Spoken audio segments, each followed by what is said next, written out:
अस्सलाम वालेकुम, जय हिंद। मैं सोहेल हिंदुस्तानी।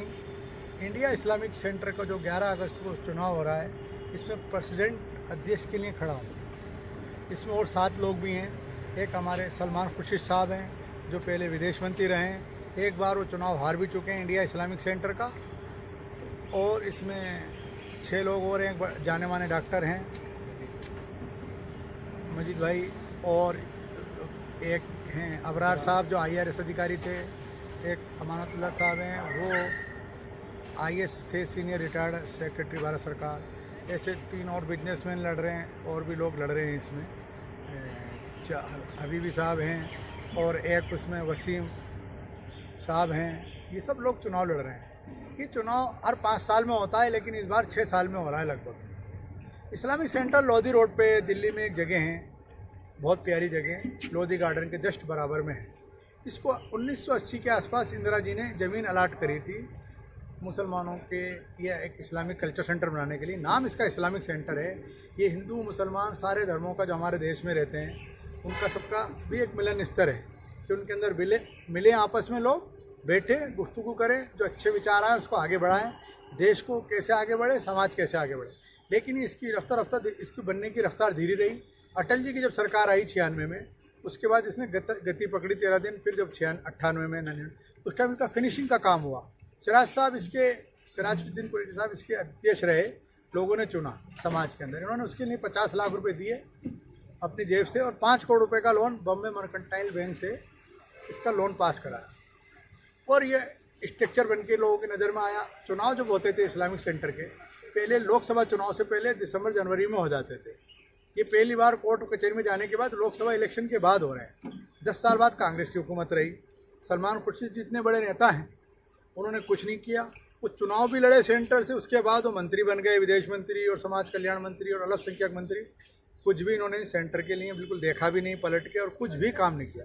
सिराज साहब को 20 साल लोगों ने मौका दिया एज ए बिजनेसमैन, कौम के रहनुमा होने के नाते, वो भी कुछ नहीं कर पाए। लकीर के फकीर इस सेंटर को आगे बढ़ाना है। मेरा ये मोटा था शॉर्टकट में कहना है, अगर मुझे मौका मिला तो इस सेंटर के मैं 20 सेंटर बनाऊंगा इस्लामिक सेंटर जैसे, पूरे हिंदुस्तान के कोने कोने के अंदर। और इस सेंटर की इसमें जो कमियाँ रह गई हैं, जो इस पर ध्यान न देने की वजह से, पहले सेंट्रली AC था, मेन AC कराना, इसके 20 सेंटर बनाना। कर्मचारियों की तनख्वाह या 15-20 हज़ार रुपये है मात्र, आज की महंगाई के दौर में भी।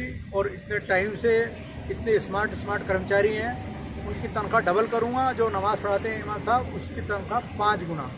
और नमाज सिर्फ 4 टाइम की होती है यहाँ पे, फजर की नमाज होती ही नहीं, जबकि फजर पहली नज़र, फजर का भी एहतराम होना चाहिए, मेरा कहना है। दूसरा, यहाँ सोलर या इतनी बिजली फूकती है, सोलर में दुनिया बहुत आगे जा चुकी है। आज ये देखो आप, ये पैनल पहले हिंदुस्तान में पेट्रोल डीजल था, कोयला था, गैस थी, आजकल तो ये इलेक्ट्रॉनिक चीज़ें आ चुकी हैं। उसके हिसाब से ये सोच नहीं रहे, ना इनके पास टाइम है लोगों के पास। तो सोलर सिस्टम जो भी, जिससे बिजली बचे, इसका खर्चे कम हो। 2 बढ़िया रेस्टोरेंट यहाँ पे चल रहे हैं, अच्छी यहाँ पे कमाई होती है, और लोग ढूंढना चाहते हैं, मिलना चाहते हैं। लेकिन एक वेज रेस्टोरेंट की भी यहाँ कमी है। जो हिंदू हजरात हैं, जो जैनी हैं, जो पंडित हैं, जो बहुत मुस्लिम भी होते हैं, जो वेज होते हैं, तो वो नॉन वेज वाले में खाना पसंद नहीं करते। उनके लिए खोला जाएगा एक ऐसा लॉन्च जिसमें ओनली सेंटर के लोग मेंबर ही बैठे, और सिक्योरिटी वहाँ कोई उनको डिस्टर्ब नहीं करे। साइलेंट जोन होता है हर क्लब में, हर कल्चर सेंटर में। यहाँ कुछ नहीं है, खाला का घर बना हुआ है, कौन आ रहा है कौन जा रहा है, सिक्योरिटी का सिस्टम भी या नहीं है, उसको भी टिकट सिक्योरिटी का सिस्टम भी कराना है, हाई फाई। ये मेरे मोटे 5 मुद्दे हैं, 6 हैं। ये गारंटी है सोहेल हिंदुस्तानी की, ये चीज़। और अगर मैं अकेला, ये लोग कह रहे हैं आप निर्दलीय लड़ रहे हो, पैनल क्यों नहीं बनाया? कोई ये लूटने थोड़ी जाने, हम कोई गैंग बना के जो 13 आदमी की 14 आदमी का पैनल बनाए। इसमें और क्वालिटी के लोग हैं, जो अच्छे लोग हैं, जो जीतेंगे, जो भी पैनल से आएँ। किसी से मैं ना इत्तेफाकी नहीं करूँगा, उनको अपनी टीम में रखूँगा, जो भी जीत के आएँ। और जो हारेंगे, भाई जीतने के बाद हारता भी है, उसको अच्छी एडवाइजरी कमेटी में जो उनकी एक्सपर्टी हैं, कोई एजुकेशन का एक्सपर्ट है, कोई स्पोर्ट्स के एक्सपर्ट हैं, कोई सिक्योरिटी के हैं, कोई बड़े लेखक हैं, कुछ पत्रकार हैं, कोई बुद्धिजीवी हैं, कोई आलिम हैं, उनकी भी इसमें एडवाइस ली जाएगी। अभी तक इन्होंने इस चीज़ पे ध्यान नहीं दिया। जब लेंगे, और बड़े कवि हैं, और हर तरह के मैंने देखा, जब मैं जुड़ा हूँ, 25 साल हो गए मुझे जुड़े हुए, 20 साल लगभग मेंबर बने हुए हो गए। सिराज साहब के साथ मैं जब से जुड़ा हुआ था, जब से इसका स्ट्रक्चर बनाने था। हमारे मंत्री थे शाहनवाज हुसैन, अटल जी की सरकार में मंत्री, उनके यहाँ सिराज साहब का आना जाना था, मैं उनके साथ रहता था। इस वजह से मेरे सिराज साहब से दोस्ती हुई। इन्होंने कहा मेंबर बनो। यहाँ 10,000 रुपये की मेंबरशिप थी, मैंने 3 लोगों की मेंबरशिप के पैसे दिए, उन्होंने कहा और बने। तो कुछ घटना हो गई, किसी ने अपने मेंबर बना दिया, मुझे ना बना के। फिर जैसे 30,000 की चालू, फिर सिराज साहब ने मुझे टोका। हक साहब होते थे, अल्लाह बख्शे, आरिफ साहब थे, और बहुत लोगों की कुर्बानी हुई है सेंटर के अंदर। मुखलर रखा है, ध्यान रखिए।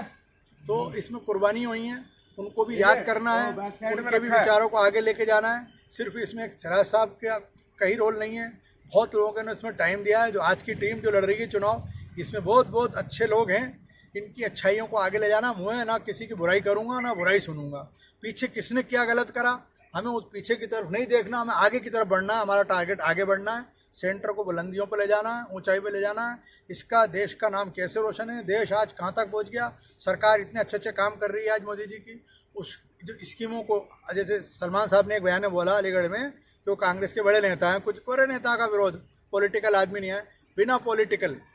बिना राजनीतिक समझबूझ के, बिना उसके सिस्टम के आप आगे नहीं बढ़ सकते। गाली बकने से, गालीबाजी करने से, सरकार की कमी बताने से ज़्यादा कुछ अच्छा काम करती है उसका भी आपको साथ देना है। और सब पढ़ा लिखा आदमी, इससे एक मैसेज जाएगा। पुल बनने का मैं काम करना चाहता हूँ। मेरा 40 साल का एक्सपीरियंस है, 3 पीढ़ी का मेरा बीजेपी से जुड़ाव है। लोग ये कहते हैं बीजेपी से जुड़ाव, बीजेपी से जुड़ना कोई गुनाह नहीं है। मेरा कहना है मुनकर नकीर मरने के बाद, कब्र में जाने के बाद पूछेंगे मिन दीनों का, मिन रब्बों का, वो नहीं पूछेंगे मिन पार्टी का, तुम कांग्रेस के हो, बीजेपी के हो, समाजवादी के हो। आपका अमलनामा काम आएगा, आपके कर्म काम आएंगे।